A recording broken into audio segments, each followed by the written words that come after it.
Eu sou o André e essa é a Cristina. Nós e nossos filhos somos missionários aqui em Amsterdã.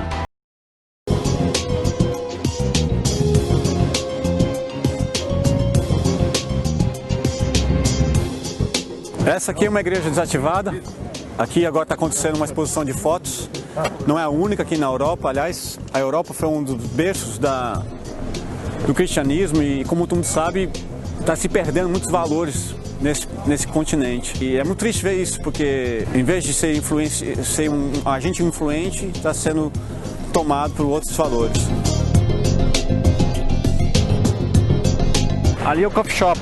Ali jovens vêm e usam a maconha livremente, pode comprar livremente, sem problema algum. Não há nada ilegal nesse sentido aqui. Então você anda na cidade sentindo o cheiro da maconha.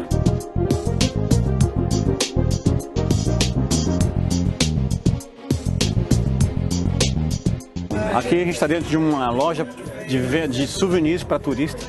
E tem várias coisas aqui, tem coisas, tudo baseado na questão da maconha, do sexo. Aqui tem biscoito de maconha, pirulito de maconha, tem chocolate de maconha. Tudo é aqui baseado para promover o consumo de droga e sexo.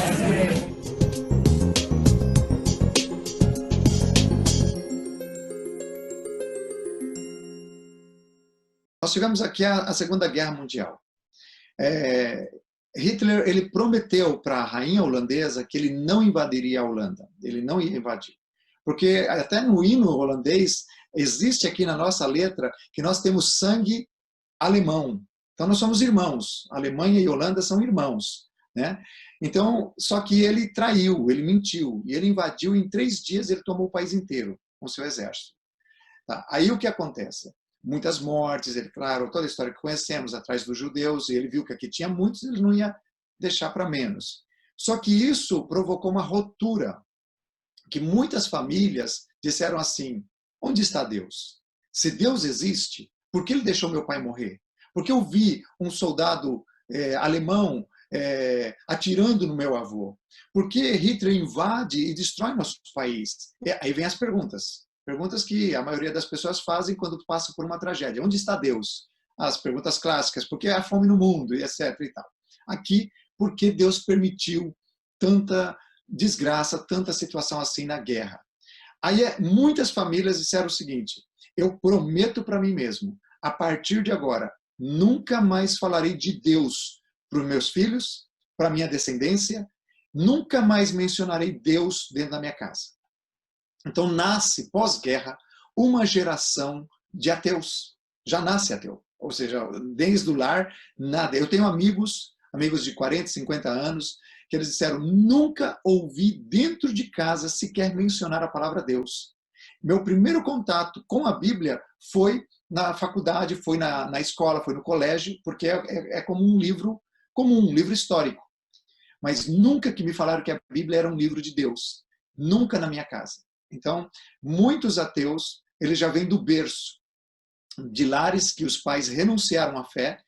Outro grupo disseram, Deus não tem culpa do que aconteceu aqui na Holanda, da guerra, das mortes, nós somos culpados, o pecado, etc., do homem, etc.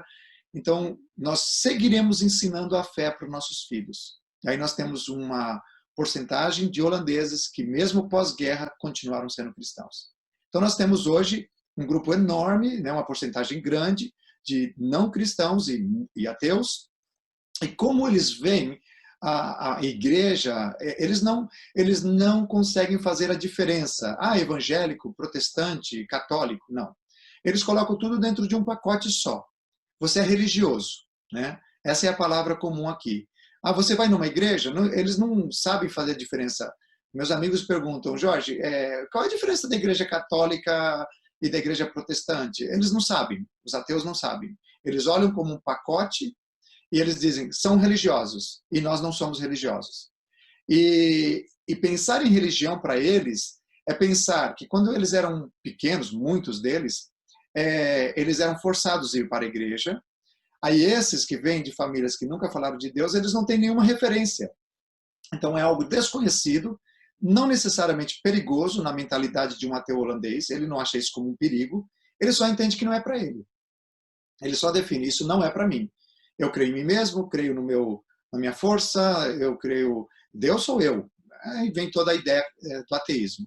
Então, normalmente, um ateu holandês, ele não vê como um perigo a igreja. E ele não sabe diferenciar os grupos que existem dentro da fé cristã.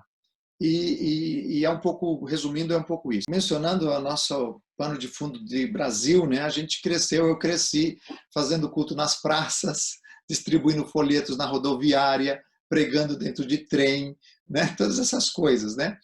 E realmente aqui não funciona muito, não.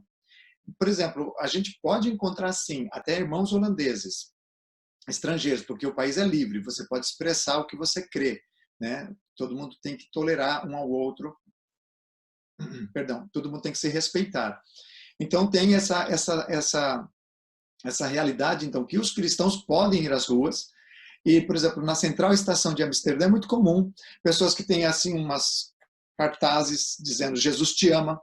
Existem ministérios aqui que no momento do pessoal saindo, né, do trabalho, passando pelas portas ali da Central Estação, tá lá, alguém dá um folheto que é algumas linhas e aí ele está lendo aquilo andando e quando ele termina de ler, ele olha, tem um grupo na frente escrito eu posso orar por você?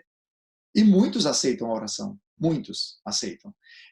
Mesmo ateus, porque eles entendem assim, ou que professam outra fé, enfim, muitos aceitam, porque eles entendem, você está oferecendo algo bom, uma oração. Eu quero, muitos aceitam. Então, essa é uma forma de evangelismo na rua. Fazer campanhas aqui, pensando em caixas de som, aquela estrutura, isso precisa de permissão, não porque é proibido, mas por causa que é uma questão da ordem social, né, de o volume, etc., o que vai ser feito. Mas o que funciona aqui é você gerar amigos, é você se envolver dentro do contexto deles. Não espere que eles venham para o templo, não espere. Não fique só orando, dizendo, Senhor, agora tem aqui um local, eles vão vir. Não, você precisa ir lá onde eles estão, você precisa conviver com eles, sem uma intenção visível, eu estou aqui porque eu quero que você se converta. Não, porque, na verdade, a gente tem essa ideia, né? Eu estou aqui para converter você. A gente não converte ninguém. É o Espírito Santo que vai convencer a pessoa, que vai abrir os olhos para ela se converter. Eu tenho que ser apenas luz. Mas eu preciso ser luz lá no meio das trevas. Então, o que eu digo aqui, que os cristãos, até a nossa igreja, eu digo isso para os irmãos, envolvam-se com eles. Ok, o que eles gostam? O que você gosta de fazer? Eu vou numa academia, então vai para uma academia. Faça amigos lá na academia. Eu gosto de andar de bicicleta. Tem grupos aqui que só andam de bicicleta. Vai andar de bicicleta com eles. Aí eu gosto de costurar. Nós chamamos aqui Burthaus. Burthaus é casas de bairro, oferecida pela prefeitura local. Então, todo mundo que quer vai lá. Aí aprende a cozinhar, a fazer crochê, manualidades. Então, uma mulher, uma senhora cristã, vai para lá, faz amizade, seja conhecida ali. Eu moro ali naquela casa ali, todo mundo te conhece. Então, o que funciona, o evangelismo que funciona é quando você se dá a conhecer. O mundo está centralizando a Europa como ponto de partida. As maiores religiões do mundo, elas entenderam que a Europa é a plataforma.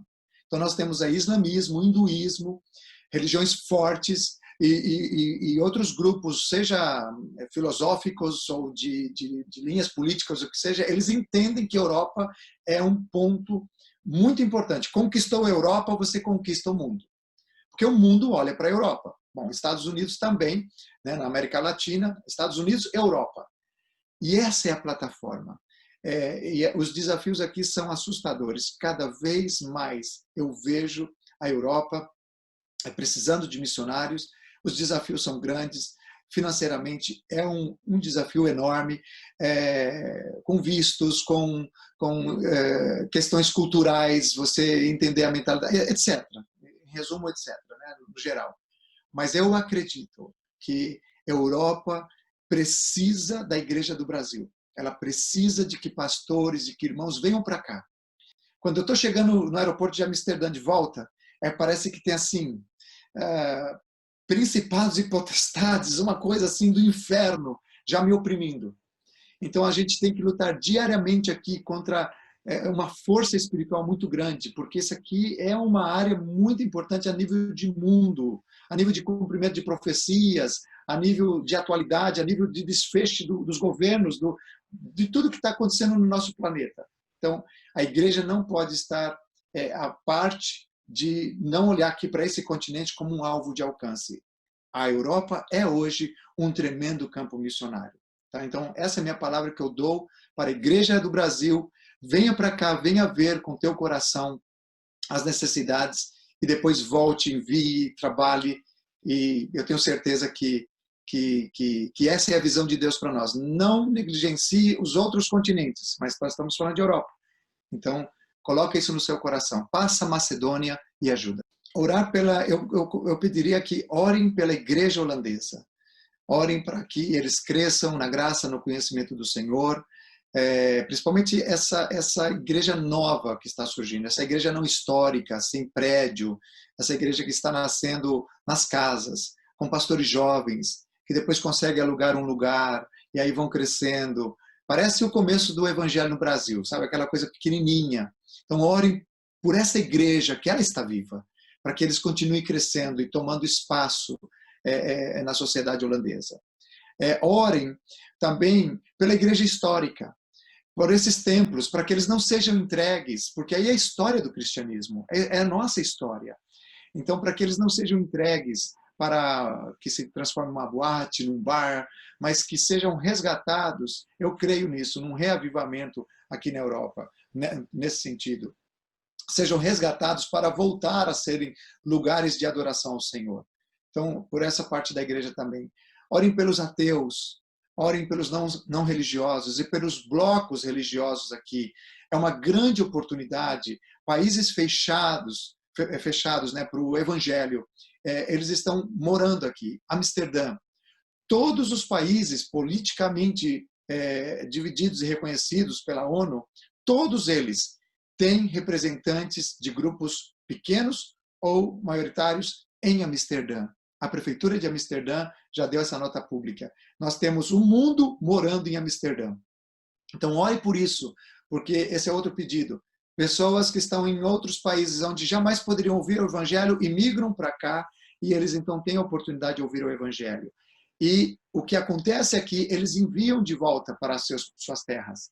Seus parentes lá na África, na Ásia, em outros continentes, em países fechados, eles estão olhando. Meu parente está lá em Amsterdã, está lá na Europa, está lá na Holanda. E se eles recebem o evangelho aqui, eles vão levar lá também. Então, orem também por isso. Tá? Eu creio que, basicamente, esses 2, 3 pontos que eu mencionei. A igreja que está crescendo, a igreja que está morrendo. Orem pela política, os governos da Europa. Nós sabemos disso, né? Eles não estão preocupados quem seja, que já até declararam no nome de Deus ou que seja o nome do diabo, não importa, nós queremos alguém que resolva nossos problemas econômicos. Então, orem por isso, para que hajam homens e mulheres tementes ao Senhor dentro dos governos da Europa.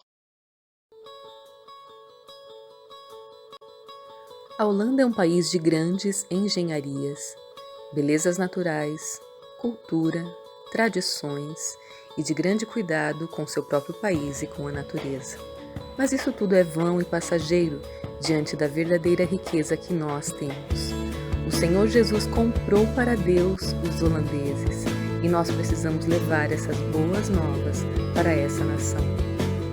Porque foste morto e com o teu sangue compraste para Deus homens de toda a tribo, língua, povo e nação.